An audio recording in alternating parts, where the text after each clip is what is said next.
Willow Boniface here from Research Strategies Australia. Earlier this week, the Strategic Examination of Research and Development final report was released, and we had some thoughts inside of our team, and we thought we'd share our insights with you. Do you want to start with your synopsis of the release?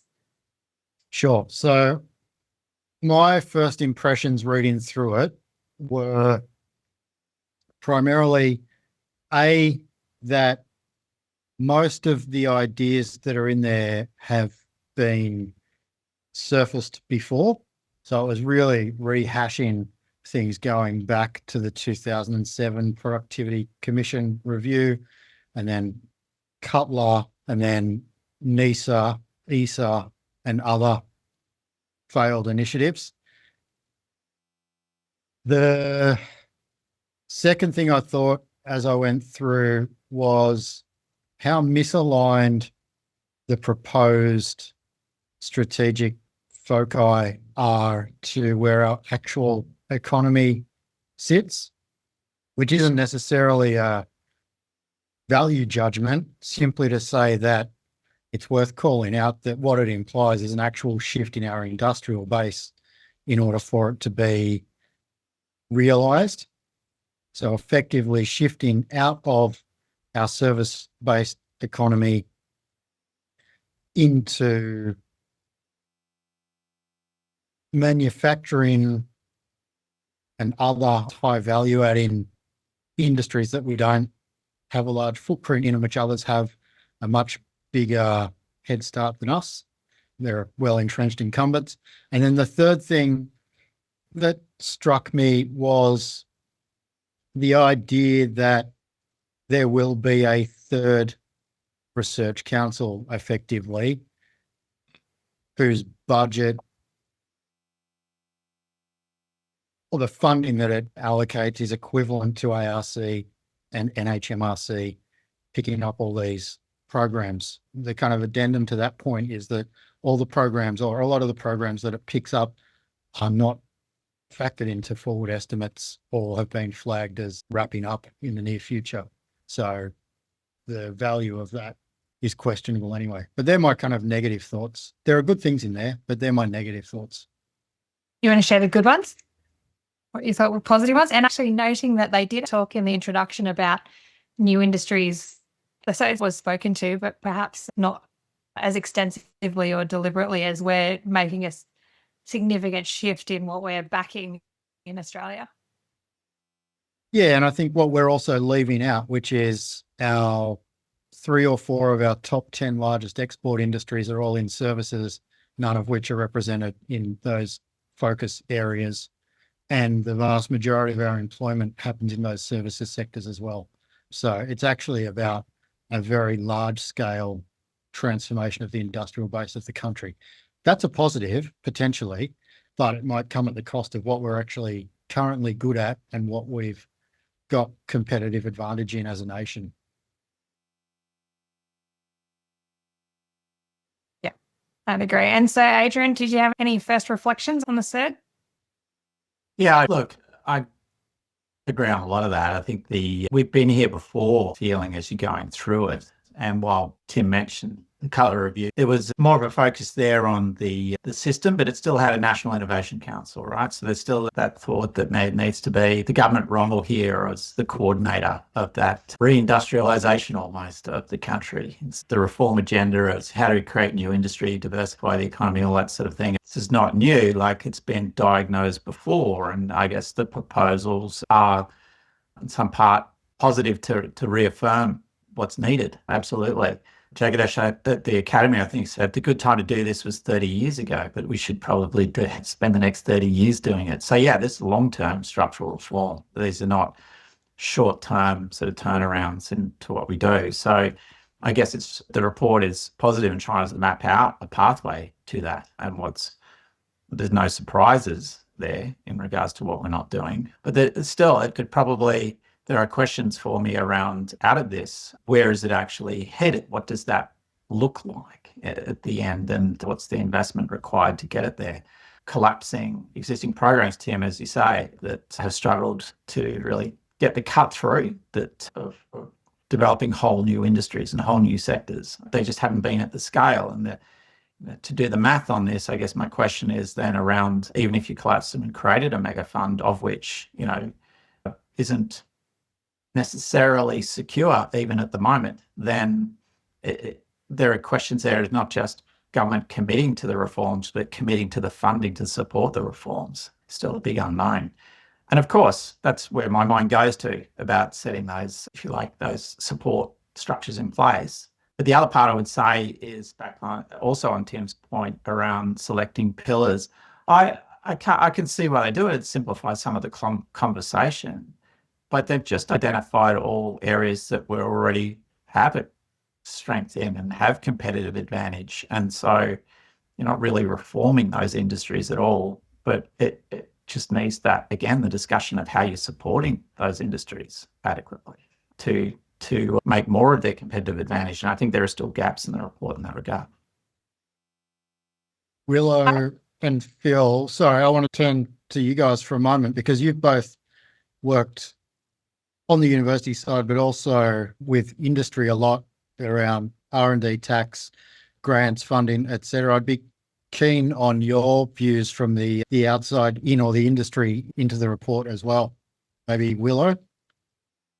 Yeah, sure. I've got heaps of thoughts. And I think I've only recently just been in a university as well. And so speaking to Adrian's point around, we've got these national, like the pillars now, right? And they're similar to what we have had previously. But my experience on the ground is that a lot of people, particularly individual researchers, don't necessarily feel like they need to change anything. They just loosely tie to a pillar. And I think it's going to take strong leadership and decent strategy to direct the ship in a way that is going to actually move the needle here, because the risk is that everyone continues on business as usual and we have the same conversation in a decade or two, that nothing has actually changed and we haven't created new industry. And that's certainly it's been a slow moving beast up to this point anyway. So what makes this a different time in our lives? And there's a few key enablers, obviously AI and everything coming out, but there's also a lot of pressure on the business model that is a university and how they normally run. And I think the universities that know their value proposition, know how they serve and where their strengths are, and that the ones that are pulling hard on the levers that actually make their unique value proposition the thing that they take to market and back themselves in that way, I think they're going to be the ones that stand out moving forward. But in terms of the R&D tax incentive, yeah, so I've had a bit of experience on that side of things. I'm fascinated that this has proposed tweaks to the program.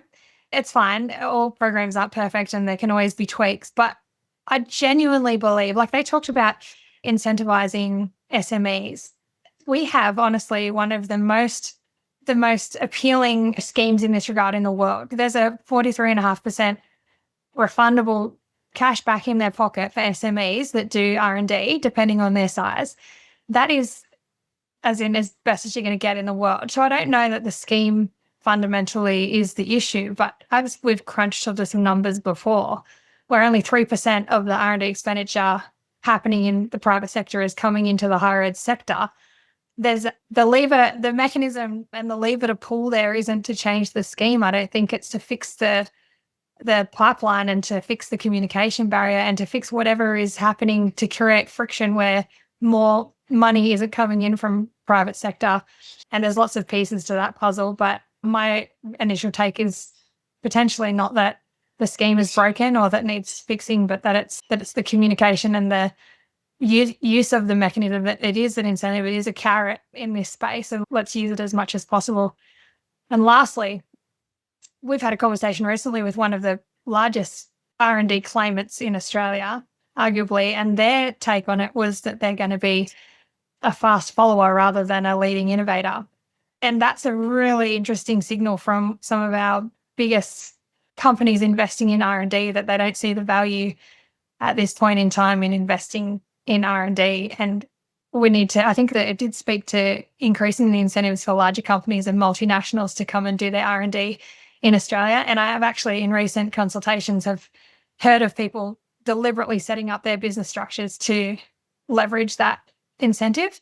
So I don't think it's all lost. I think we might see a surge in SMEs that are really leveraging it, and I guess defining what high growth in that space is, and helping people reinvest in R&D will be the way to go. But I just think the university sector probably needs to lean in on that front and figure out how they can add value, because otherwise we're going to be left behind. Phil, what do you reckon? A couple of things I think it picks up quite well is the fragmentation. I think it's a core problem in Australia, is fragmentation across the universities, across industry. It's very hard to pull together effective collaborations beyond those that have a boatload of government money going into them. So CRCs, for instance, have lots of government, and they're genuine. There's collaborations happening there. Obviously, they can be very costly from a university perspective. But broadly, I think it picks up that fragmentation quite well. The bit that jumped out at me that I don't quite understand how they see the application or the translation layer working. There's lots of those mission delivery vehicles, the NSIs that are in there. But then what's the thing that can act, or the layer that can act a bit like the Fraunhofer layer or Catapult layer in the UK? I'm actually really interested in your takes on that, because CSIRO is mentioned a lot, but I don't see it as necessarily taking that role in the way they've conceptualized it. So if that was something that jumped out at me. From the industry angle, actually the procurement component that they've touched on, the need for government to lead through its procurement, I think's useful. That's come up multiple times in past reviews, past initiatives. There have been challenges that have been put by government where they say we've got a particular problem. That's actually been common in defence, for instance, to say we want to solve a particular problem and then challenge industry to solve it with some promises of procurement. But what I don't see in this is there's no budget for it. So the procurement is meant to happen out of existing budgets. Frankly, I don't believe that will happen. Where's the incentive for those that are needing to make procurement decisions to make them differently with the purpose of supporting Australian industry, innovation out of universities, whatever they're wanting to support? I actually think there's a portion of your money needs to be spent on this, and we are telling you have to spend it on this. Now, what portion that might be, I don't know, probably dependent on the area, but I don't think saying that we want it to happen will actually result in it happening. I think it will result in people talking about it, and there'll be lots of presentations about the importance of it, and there'll be lots of discussions with those that can supply the things that need to be procured. But I actually think that most of the procurement choices will not change. And so even though government could be a huge driver of this agenda in that context, actually, I think it's unfortunate that's not touched on or thought about. And the only other thing I just wanted to say is the support mechanisms that they're talking about, very focused on startups, scale-ups, VCs, and it's missing that middle layer, I think, of mid-sized innovative businesses in Australia, and how to better incentivize them to take more risks, considered risks, obviously, but more risks when it comes to innovation and deploying that innovation in their business. Phil, I think that touches on that, not that last point, but the penultimate point, touches on one of the main frailties of the whole thing, which is the politics that sits at the heart of it, which has really been the downfall of the various incarnations of these ideas we've had going back now almost 30 years. With a change of government, or even simply with a change of leadership within a standing government, these agendas seem to disappear at the whim of political leaders. So I worry that without bipartisan support to the actual underlying agenda, which is, as we've talked about, transforming the industrial base of the country, that very little of this will survive one or two terms of any government of any flavour, assuming that the recommendations get accepted, which they don't necessarily have to be, and as we've just talked about, after that, funded. Just quickly, one of the other things that did jump out to me as potentially a missing part of the puzzle is the idea of, you talk about the translation between the different sectors, but one of the astounding figures in there is around how relatively low the number of researchers we have working in private sector to actually work on R&D in the first place is relative to other, what we think of as advanced, science and knowledge-based economies.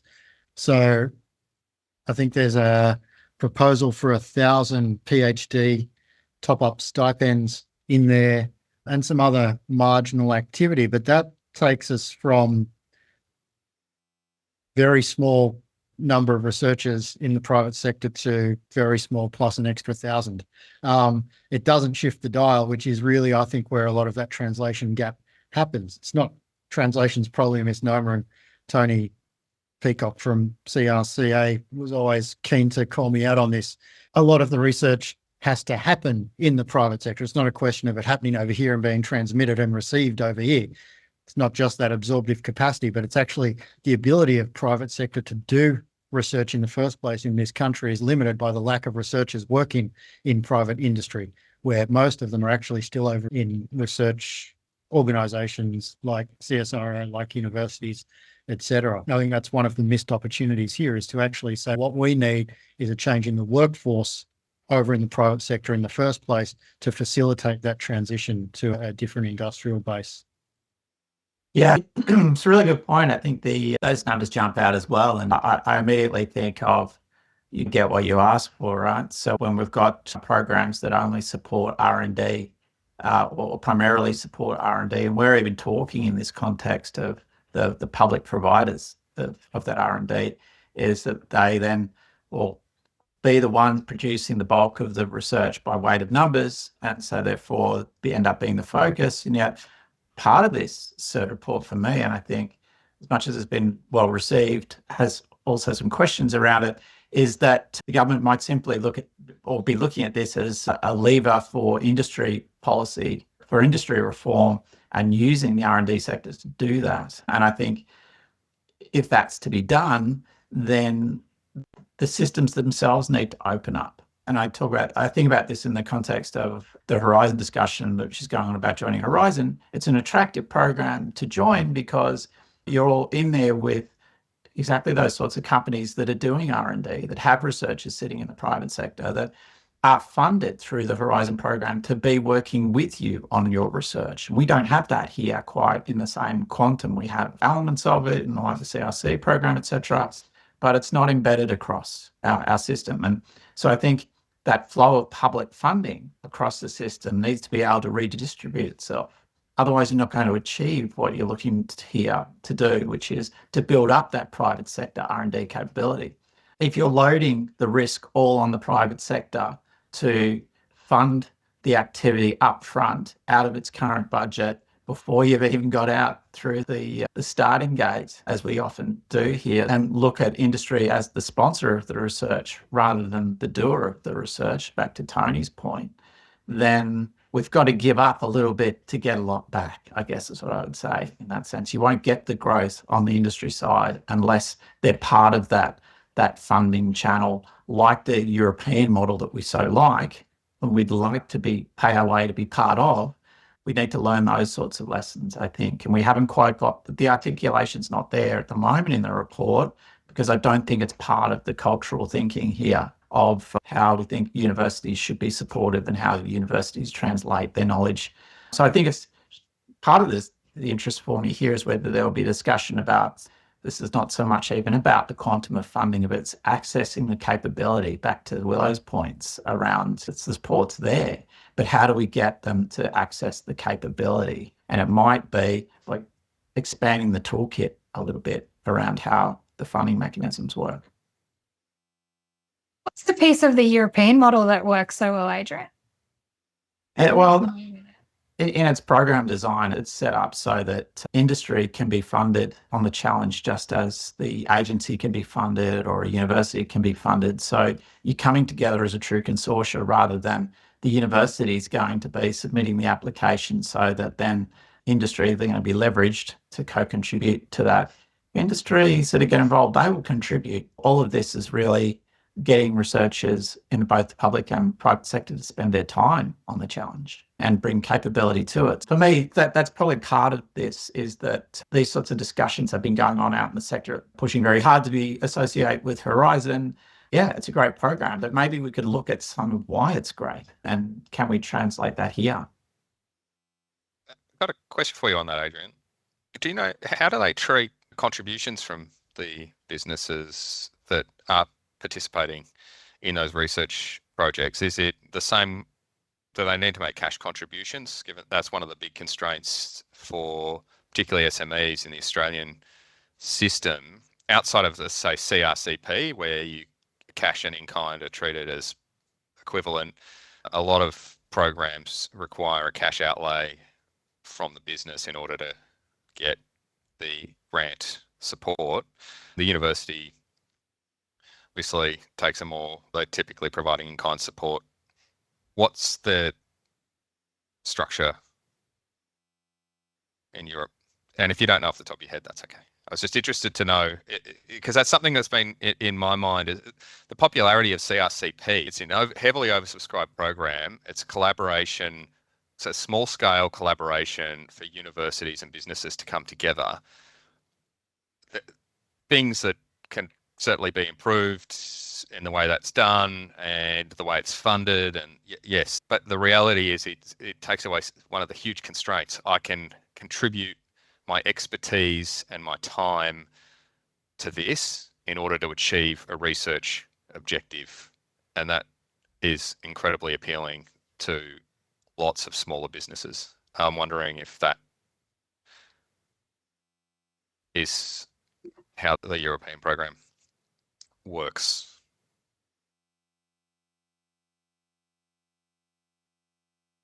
I think it's along a similar vein, is that it's more around the breakup of the cost of doing the work. So it's more of that they're making in-kind contributions of their time, etc., to the work, and there's kind of threshold levels for that. Sure. With them, right? So it's not a mandated cash contribution, which you often see dollar for dollar matching kind of contributions here, which always annoy me a little, because especially for SMEs, that's hard. Even though then you go along and claim that later, Willow, it's still an upfront sort of contribution you need to make, and you're flying by the seat of your pants often as in a startup or SMA that they've got to take. And there's an element of risk even in doing that before you see the return. The other side of it, Phil, is that they have in that program, there's objectives around minimal involvement of industry and SMEs in there as well. So if this is the kind of coordination we want, we've got to be able to articulate what that looks like. And so sure, the report's probably not in that position to get to that, because that would be the activity of the council itself to design that sort of program and that Makes sense. participation.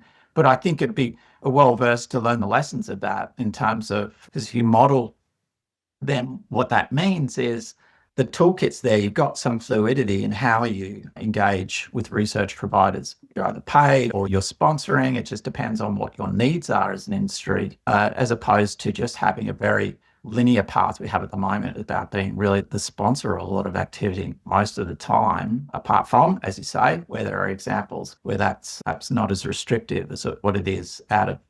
I might term it as it's almost like a universal guidance required across all funding, because you mentioned the fragmentation, right? So the fragmentation itself will still exist if you don't have universal playbook, universal set of rules to simplify so that you haven't got every other program inventing their own set of rules around that industry participation, because the industry haven't got the time to diagnose that all that themselves and digest it and work out where they should concentrate. Yeah, universal guidance for me across the public funding to spread that public dollar across the ecosystem. I think that points to part of the potential strength of the Innovation Council as proposed is that we do have examples in Australia where we've made this work. Phil, you've talked about CRCP. Willie, you've talked about the R&D tax incentive. We know the Trailblazers and others have done a lot of things well.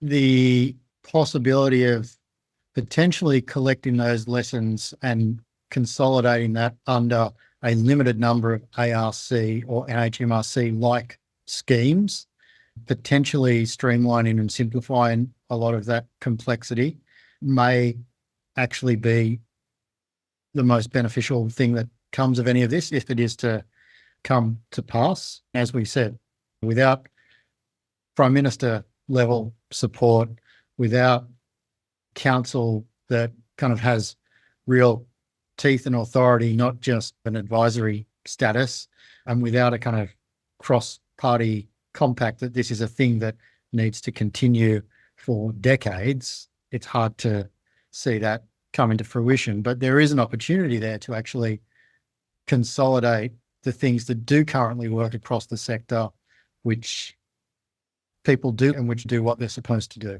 So that might be the silver lining in all of this, should it come to pass. But again, where the money comes from in perpetuity is one of the key points. And I think the linchpin of that, in the absence of all those kind of programs that are winding up or not funded in the forward estimates, is the underspend on the MRFF. But as we know, legislatively, that can only be spent on health and medical. So it's only one of the pillars can take that $300 million underspend or whatever the figure is. How the other pillars get funded is a bit of a mystery. One of the things I was going to... Oh, sorry. Yeah. No, go for it. It was unreal. It was a different topic that Tim touched on before. So if you want to add to that, go for it. Yeah, mine was different. I was just interested in the CSIRO role in this, but you go first, Willow.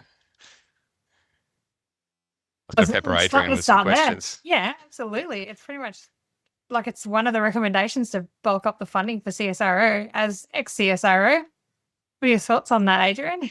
And also there's a focus on universities, and it identifies some of the collaboration challenges there, has some ideas about what should be done, but it doesn't really then touch on the CSIRO things that should be done. As in, it talks about the universities, but then doesn't do the same for CSIRO. We're talking about coordination. Then, of course, CSIRO should be working on the industry pillars and the national priorities and all of these sorts of things. So it would make sense that the government's own agency would be doing that. As to what role they play out of this, I'm not sure whether the report was looking at positioning CSIRO as the sort of conduit to that activity through the pillars. That's a question I had. It should, where it can add value to that, but should that be mandated? Is that what it's saying? I actually think there would be problems there unless, to go back to the point, CSIRO funded the collaborators through that. And also that was occurring across the board, so that I would say equally, CSIRO does a lot of really fundamental research. And if you like, the duplication in the system, the duplication of infrastructure that we have at the moment is often driven by the university's main funders, like the ARC.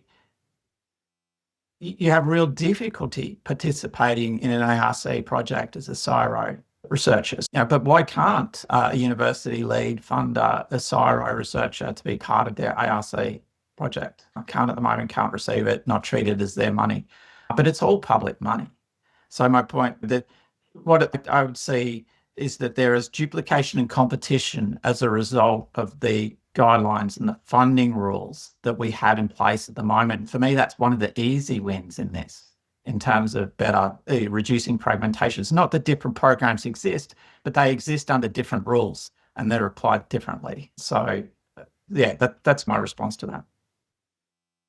Willow, as the one amongst us who's most recently worked inside of a university, I'd be interested in your views on what would it take for either the universities as organizations to fall in behind these pillars and start to really focus their efforts into those areas at the expense of other areas, i.e. strategically align themselves with this properly, not just as lip service, or for individual researchers to actually fall in line and say, yep, in the national benefit, I'm going to direct my attention into this area.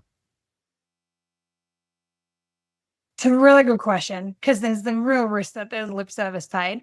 But I genuinely think it's about that playing eyes up and seeing what the opportunities are and where the partnerships are within that university's act, within their proximity, all of the levers that they can pull in their unique value proposition to, and actually courageously drop some stuff that doesn't fit their value proposition. So genuinely looking at themselves and thinking, what have I got to offer here? How do we align? Yes. But what do we need to shed? Because I think we can't do it all. And I don't think we should try to do it all. I think we need to embrace the idea that we need to back ourselves in a certain area that's a strength and align to perhaps 3 of the pillars or whatever it makes sense to, and actually having the courageous leadership as well to make those calls and to have a strategy that makes sense for the university, and knowing that these priorities might shift, but they don't shift hugely, right? So as long as you can, it all makes sense. There's a common sense filter that needs to come on top of all of this. How do you remain financially sustainable? What partnerships strategically are important, and investing in those relationships. But also, and one thing I guess that I think came up in Future Campus this week was, what about HAS, like the old piece of it? And my take on it is more about HAS fits everywhere.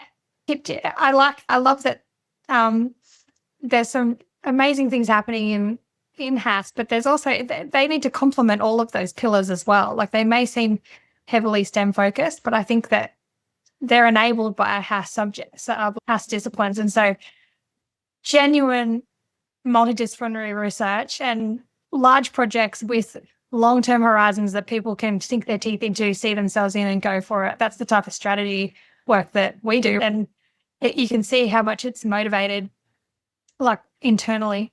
My biggest concern, and this is to a point you made earlier, Tim, around the workforce and how it is, and I guess even enterprise bargaining's up again, right? But even the academic performance frameworks and things like that, I genuinely think they need to be looked at carefully and redone in a way that actually gives people pathways to these types of alternate careers, to have that translation of researchers out of the sector into industry.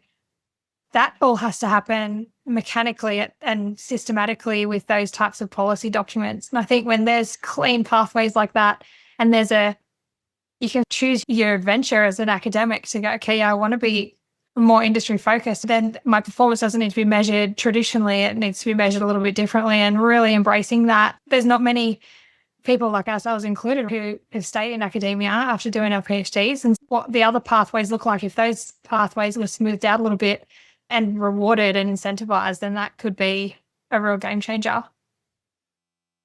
I think that's one of the big lessons here, is that researchers and academics in particular are highly responsive to carrots, incentives and rewards. So there's a bunch of work done a while ago by Diana Hicks, which looked at this and effectively said that if you trade in cash and peer esteem, researchers will mobilize against whatever you want them to mobilize against. Great empirical work done by Sarah Derrick and others in the EU and the UK and elsewhere that backs that up. So it really is about how you deploy those incentives. And we've seen that time and again in Australia. So we saw it in the 1990s with the introduction of a research quantum, where we saw universities effectively being paid for the number of publications that they put out in the world. We saw a number of publications go through the roof. We saw subsequent to that, the introduction of the ERA and the publication of just something as simple as a ranked journal list, which really almost overnight changed the focus of institutions and researchers into a small subset of globally recognized journals.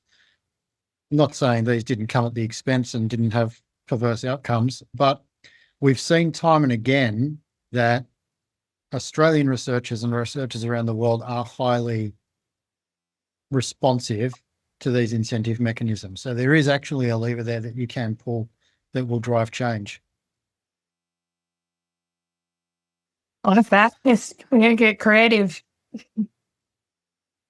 Maybe not so creative. Simplify it. I actually got a question for Tim. You're making me think, Willow, with your talk, you're touching on Haas and its importance. And Tim, you've talked a lot about the need for specialisation, as touched on in this report.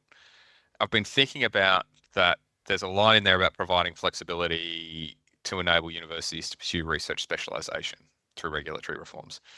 But I'm thinking about the imperative for universities to pursue rankings in order to secure a high share of international students and the tension between those. And I know it's not equally important across all institutions, but there seems to be a bit of a tension there to me, and how that, now, the impact of that specialisation on your rankings, I'm not sure what that might be. You could probably talk to that as well, but I was really interested in that because it does seem to touch on something that you've flagged as being incredibly important on more than one occasion.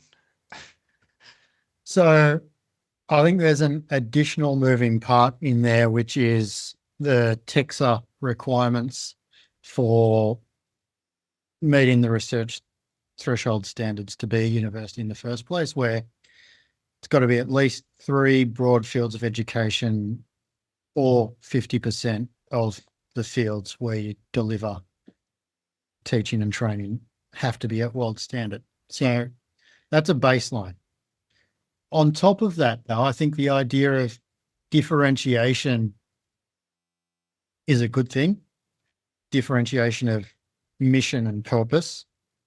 One of the things that I see happening is a splitting of the sector into probably 2 groups.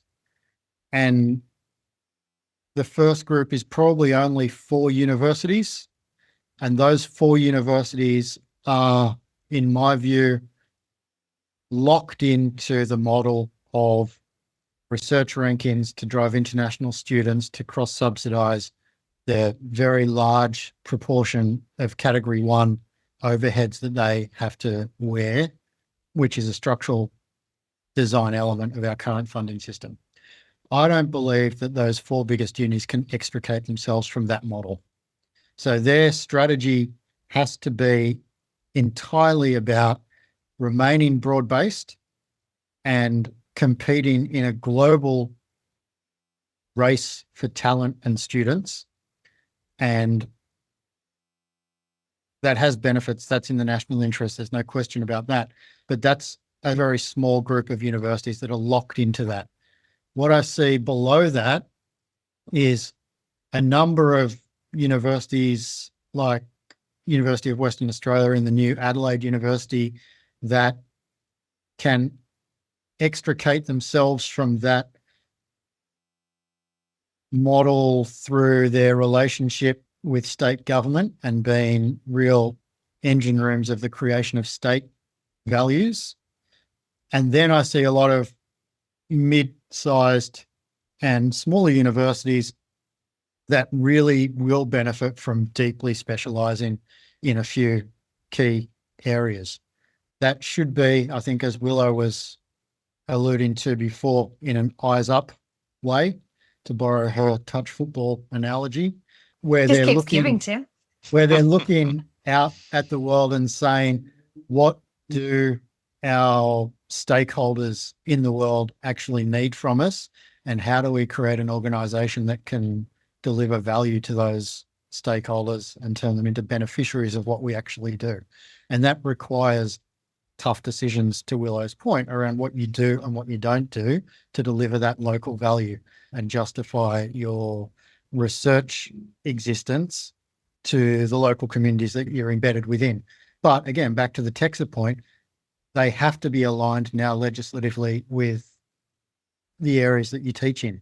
So there has to be a really virtuous circle between research and teaching aligned with the needs of a local community that the institution's embedded within.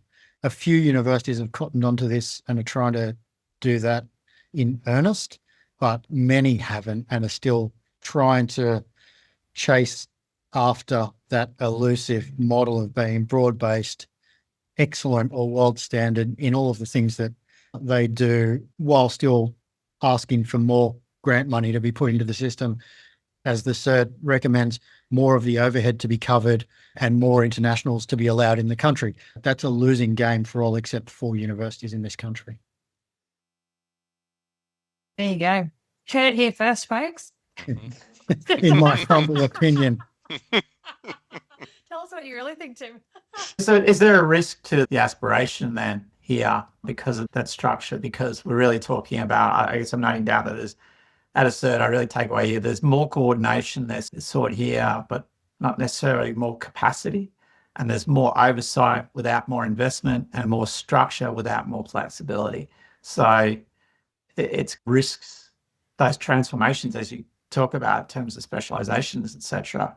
at the moment, because I get the sense that there's different agendas at play here, or it's presented differently. The political is sort of position on industrialization and growth, sovereign capability, etc.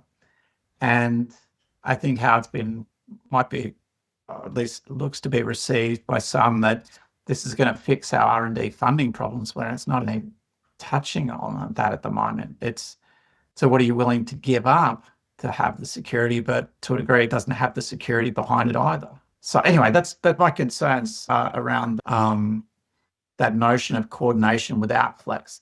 If you're giving up flexibility, which is really what drives innovation. People don't want to be pigeonholed. They want to come up with new solutions.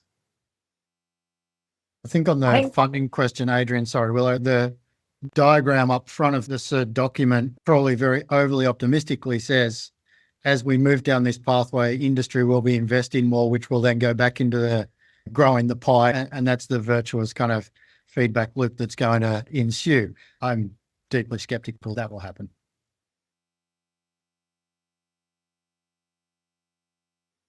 I reckon we leave it there. Seconded, so Tim. Yeah, I agree. So that was the Research Strategies Australia take on the CERT as in some initial thoughts. I'm certain that more thoughts will come out and more discussions will happen, but that's our initial take on what was presented in the document.